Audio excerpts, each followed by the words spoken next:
Welcome to Shukla study point. आप सभी का स्वागत है आपके अपने YouTube channel Shukla study point में। मैं शिवम शुक्ला आप सभी दोस्तों का हार्दिक स्वागत करता हूं। दोस्तों, आज की वीडियो में हम बात करेंगे बीए सेकंड ईयर समाजशास्त्र सोशियोलॉजी पेपर 2 के इंपॉर्टेंट टॉपिक के बारे में। पेपर 2 का नाम है आपका सामाजिक परिवर्तन एवं सामाजिक नियंत्रण। इससे रिलेटेड किस प्रकार के प्रश्न एग्जाम में पूछे जाते हैं, इसके बारे में हम विस्तार से चर्चा करने वाले हैं आज की वीडियो में।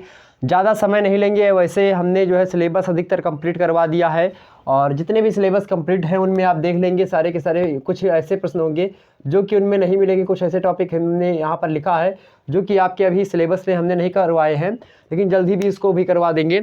यहाँ पर देखते 14 के 14 टॉपिक, जैसा कि आपको पता होगा हमने पहले वीडियो में आपको बताया था पेपर 1 में 14 के 14 टॉपिक को। इसी प्रकार से ये भी 14 टॉपिक ऐसे हैं जो कि लगातार एग्जाम में पूछे आ रहे हैं यहाँ से प्रश्न। इन सभी प्रश्नों को आपको क्या करना है, मतलब इन सभी टॉपिक्स को आपको अच्छे से तैयार कर लें। 14 टॉपिक को केवल यार 14 टॉपिक आप नहीं तैयार कर सकते, केवल और केवल 14 टॉपिक करने की बात कर रहा हूँ। मतलब इस टॉपिक को आप तैयार कर लें। देखते हैं सामाजिक परिवर्तन को आपको तैयार करना। सामाजिक परिवर्तन जो होता है, समाज में कैसे परिवर्तन हो रहा है, इससे रिलेटेड के जो सारे मुद्दे होते हैं, पहली वीडियो चैप्टर 1 के अंतर्गत हमने बना दी है। इस वीडियो को देख लेंगे, सारा का सारा मुद्दा यहीं से क्लियर हो जाएगा। अब सामाजिक प्रतिमान क्या, दूसरा मुद्दा।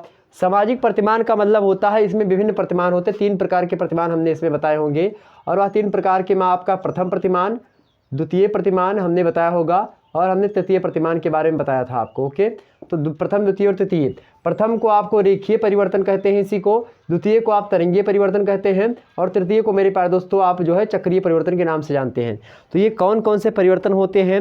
रेखीय परिवर्तन में समाज में कैसा परिवर्तन होता है और तरंगीय परिवर्तन में समाज में कैसा परिवर्तन होता है और मेरे प्यारे दोस्तों चक्रीय परिवर्तन में समाज में कैसा परिवर्तन होता है, सभी संबंधित आप सामाजिक प्रतिमान वाले वीडियो में इन सभी मुद्दों को आप देख सकते हैं। तो यहाँ से प्रश्न एग्जाम में पूछे आते हैं, तो इस टॉपिक को देख लेंगे, आराम से क्लियर हो जाएगा। ओके, समझ में आई बात? तो ये इंपॉर्टेंट बहुत ज़्यादा है। आगे तीसरा जो इंपॉर्टेंट है आपका सामाजिक परिवर्तन के विभिन्न कारक।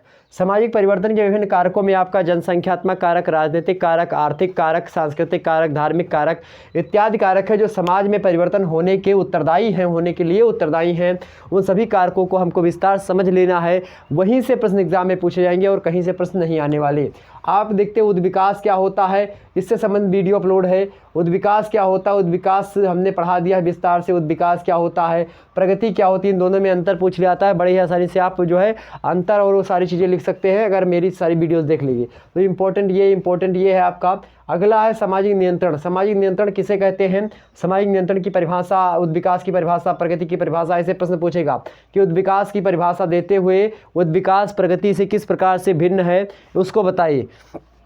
या आपसे प्रश्न पूछेगा कि उद्विकास जो है कि परिभाषा देते हुए उद्विकास के इतिहास पर, मतलब कि मानव जीवन का जो विकास हुआ है, मानव का विकास कैसे हुआ उसको समझाने का प्रयास करें। आपसे पूछ सकता है किसी समाज में प्रगति का क्या उद्देश्य होता है, क्या प्रगति जो होती किसी समाज के लिए जो है अच्छी चीज़ है या अच्छे की ओर संकेत करती है या बुरे की ओर संकेत करती है, आप ऐसे पूछेगा। या प्रगति की अवधारणा देते हुए प्रगति के विभिन्न पक्षों पर चर्चा करें, इसी प्रकार से प्रश्न पूछा जा सकता है। अगला छठवां, सामाजिक नियंत्रण किसे कहते हैं? सामाजिक नियंत्रण की परिभाषा देते हुए जो है समाज के द्वारा जो है, मतलब कि समाज में जो पहलू हैं जैसे परिवार है, शिक्षा है, विद्यालय है, इसी प्रकार से क्रीड़ा समूह है, इसी प्रकार से और भी बहुत सारी वस्तुएं हैं। आपका जो है मान लेते हैं कोई सामाजिक संगठन है, कोई समिति, कोई संस्था है, उसके द्वारा जो है समाज के व्यक्तियों पर कैसे हम नियंत्रण रख सकते हैं, तो उसके बारे में यहाँ को आपको जानना पड़ेगा। इससे संबंधित वीडियो भी अपलोड नहीं किया, जल्दी अपलोड कर देंगे। सामाजिक नियंत्रण क्या होता है? परिवार की भूमिका। परिवार की भूमिका भैया, सामाजिक नियंत्रण में परिवार की क्या भूमिका होती है, सामाजिक नियंत्रण में परिचार की क्या भूमिका हो, जनमत की क्या भूमिका होती है, ये सारे के सारे आपसे एग्जाम में पूछता है। तो परिवार आपको यहाँ पर भी पढ़ना पड़ेगा। परिवार आपने पेपर 1 में भी पढ़ा होगा। ओके, तो पेपर 1 में भी आपने क्या पढ़ा है, परिवार पढ़ा है और इसी प्रकार से आप परिवार के बारे में यहाँ पे पढ़ेंगे। परिवार में चूंकि विघटन हो रहा है, परिवार का क्या हो रहा है, पतन हो रहा है। संयुक्त परिवार जो है वह नाभिकीय, मतलब कि एकल परिवार में अर्थात केंद्रीय परिवार में बदल रहा है मेरे प्यारे दोस्त। तो कहीं ना कहीं पे परिवार महत्वपूर्ण टॉपिक है आपकी परीक्षा की दृष्टि से।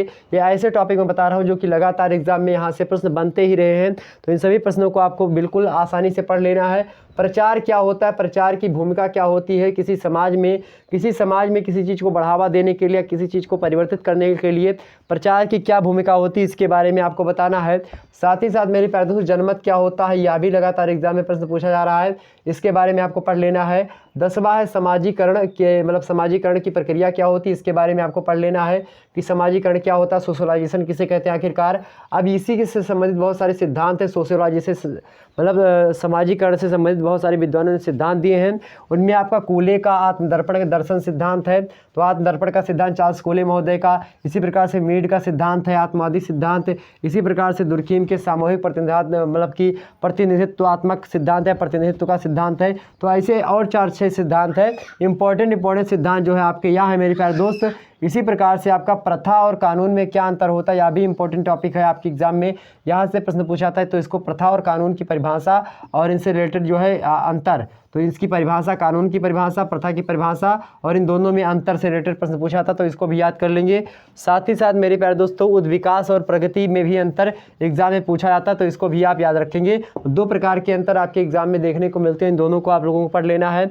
इसी प्रकार से आगे नगरीकरण क्या होता है और नगरीकरण से किस प्रकार से औद्योगिकरण को बढ़ावा मिलता है, या औद्योगिकरण से नगरीकरण को किस प्रकार से बढ़ावा मिलता है, या नगरीकरण औद्योगिकरण से किस प्रकार से संबंध रखता है।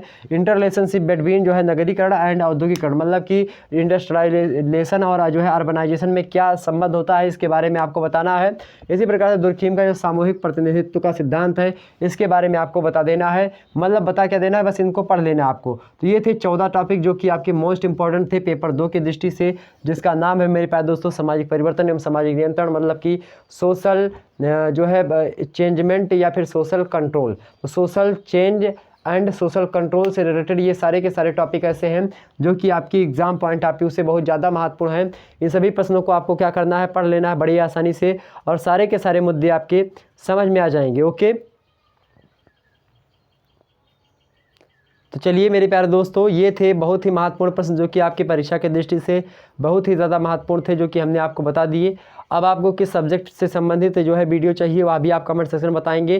किस सब्जेक्ट के इंपॉर्टेंट टॉपिक पर चाहिए, कि कहाँ से एग्जाम में लगातार प्रश्न पूछे जा रहे हैं, मैं उनको भी बताने का प्रयास करूँगा। तो ये सारे के सारे आप प्रश्नों को पढ़ लीजिएगा कहीं से भी। ओके, आप अपनी सीरीज में देखने का प्रयास करिए, मिल जाएगा। अगर नहीं मिल रहा है मेरे प्यारे दोस्तों, तो गूगल बाबा कहीं पर गए नहीं, गूगल पर आप आसानी से सर्च करके अच्छे से अच्छी जानकारी ले सकते हो। विकास क्या है, प्रगति क्या है, गूगल पर सर्च करेंगे बड़ी आसानी से मिल जाएगा। वैसे इन सभी को हमने विस्तार समझाएगा, यहाँ तक जो है लगभग आपका जो है पूरा का पूरा हमने करवा दिया है। अब इसमें यहाँ पर देखते हैं ये जो कारक हमने विभिन्न कारक लिखे भैया, इसी में लगभग कम से कम मेरी 7 वीडियो होंगी इसी में। क्योंकि यहाँ पर 7 वीडियो क्यों बनानी पड़ी, क्योंकि जनसंख्यात्मक कारक कौन कौन से होते, कैसे जो है समाज में परिवर्तन होता जनसंख्यात्मक कारक से, उसको समझाना पड़ा है। इसी प्रकार से औद्योगिक, प्रौद्योगिकीय, इसी प्रकार से धार्मिक, सांस्कृतिक, राजनीतिक, कौन कौन से ऐसे कारक है जिसके कारण से लगातार जो है परिवर्तन हो रहा समाज में, तो इसको हमने समझाया है। तो उस वीडियो को अगर आप देख लेंगे मेरे प्यारे दोस्तों, तो बड़े ही आसानी से सारे मुद्दे आपके क्लियर हो जाएंगे, एक भी मुद्दा छूट करके नहीं जाएगा। ओके, तो आपको बस करना क्या है, करना यही है, बस इन सभी टॉपिक्स को आप आसानी से तैयार कर लेंगे। और जो मैं हैज़ 1 या फिर बीए के रेकर पर हमने मॉडल पेपर जब या शुक्ला डिपार्टमेंट में मॉडल पेपर डाल रखा 2-3 साल का, तो उसको देख लेंगे आप लोग बड़ी आसानी से। और भी जल्दी मॉडल पेपर में डालने का प्रयास करता रहूँगा, हैज़ 1, हैज़ 2, इसी प्रकार से इस श्रृंखला के नाम से हैज़ 1, हैज़ 2, ठीक इसी प्रकार से आपको मिलता रहेगा।